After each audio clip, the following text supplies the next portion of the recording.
7 មករាមានបានតាណាទេបងប្អូនអើយពលកម្មនៅផ្ទះនេះរើត្រង់ចាស់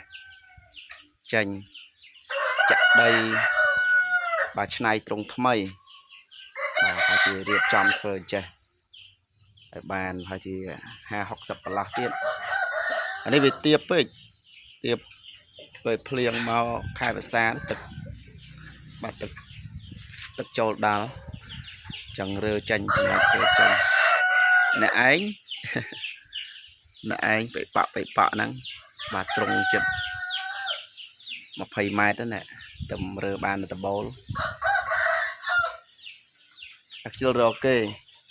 ចង់ពលកម្មខ្លួនឯងបន្តិចតែដោយសារឡានចាក់ដីគាត់នៅរវល់ដែរចង់ 4-5 ថ្ងៃទៀតរំឡានតនេហើយល្មមហើយនៅក្រុមមកសិតតាមេបាប្រកាសក្រុមហ្នឹងតាមបានសេរីចេញហ្នឹងនៅក្រាបនៅ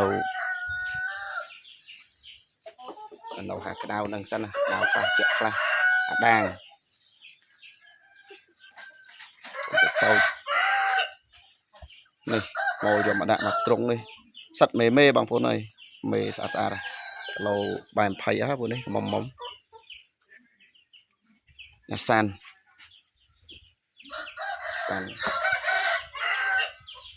ស្នេហ៍គេក្រាបពីស្បុកនៅពងមួយត្រង់នេះតូចស្រែចាញ់តំណោះអស់ខ្លះនេះតូចដើរពេញទឹកពេញដី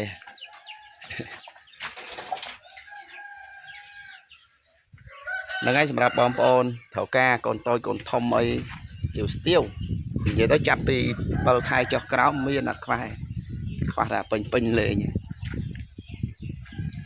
ចាស់រវល់តែមន់នៅលក់ធម្មតា